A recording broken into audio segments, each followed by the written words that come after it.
DSCR loan rates and conventional mortgage rates both dropped 7 basis points this week, with the 30-year fixed setting at 6.32%, the lowest level in about 4 weeks. The economy isn't collapsing, the Fed didn't cut, and inflation is still running hot. So why did rates quietly improve? Here is the catch. Almost nobody noticed. And that silence is exactly the opportunity smart investors have been waiting for. Stay until the end. I'm going to reveal how keeping your liquidity reserve strong can slash your DSCR loan rate even in a market that barely moves this week.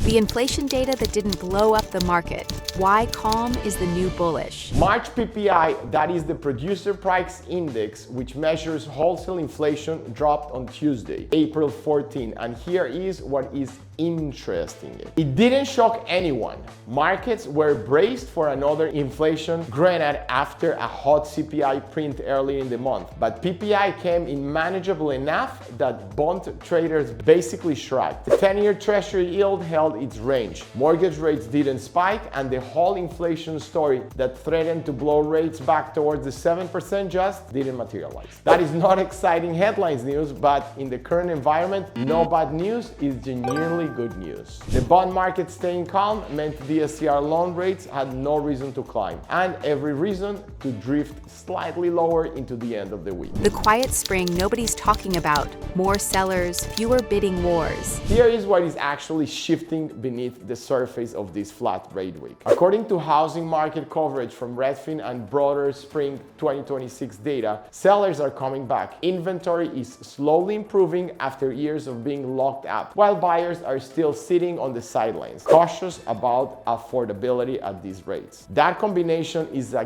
gift if you are an investor using DSCR loans. When retail buyers hesitate, days on market creep up, negotiating power shifts to the buyer, and you can actually structure deals without the panic bidding that defined the past few years. A low volatility rate environment plus improving inventory is not a flashy story, but it is a methodical investor's best friend. You can underwrite with confidence, lock rates without stress, and source deals in a market that isn't on fire. The rate update, the major economic indicators and how they're affecting your wallet. 30-year fixed mortgage rate started at 6.39%, ended at 6.32%. Change, 7 basis points. DSCR loans rates are currently running approximately 3/4 above conventional, which puts this week's DSCR pricing in the range of high 6s, low 7s, down slightly from the prior week, alongside with the conventional move. Initial jobless claim. No dramatic move this week. Claims stayed within normal range, confirming the labor market hasn't cracked, which supports tenants' income stability and rent collections across rental portfolios. The steady job picture kept the Fed's cautious stance intact and contributed to the no catalyst for a rate spike environment that held this week together. Your move.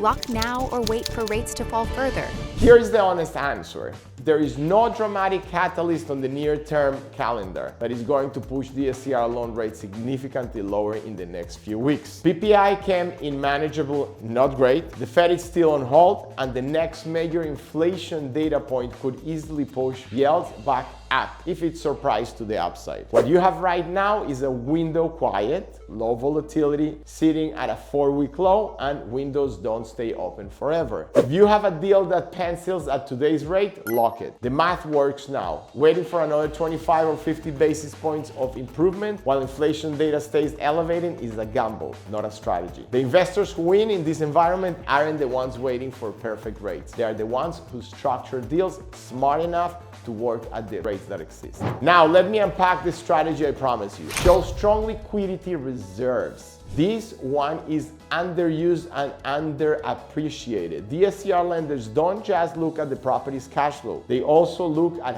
how much cash you have sitting on the sidelines after closing. More reserves reduce the lender's perceived risk. And in DSCR pricing, lower risk translates directly into better rates. We're talking about the difference between a 7.25% rate and a 7% rate on some files, which on a $350,000 loan is thousands of dollars over the life of the loan. You don't have to put more money into the deal. You just have to demonstrate you have it available. If you want to explore other strategies that work better for your specific situation, call or text me directly. Our info is in the description below, and I will walk you through exactly how to position your next deal for the best possible pricing. If you want to learn how to use financing to grow your portfolio, check out my DSCR Loan Tips and Tricks playlist. Inside, you'll find powerful strategies, lender insights, and real-world tips to help you close more deals and maximize your cash flow.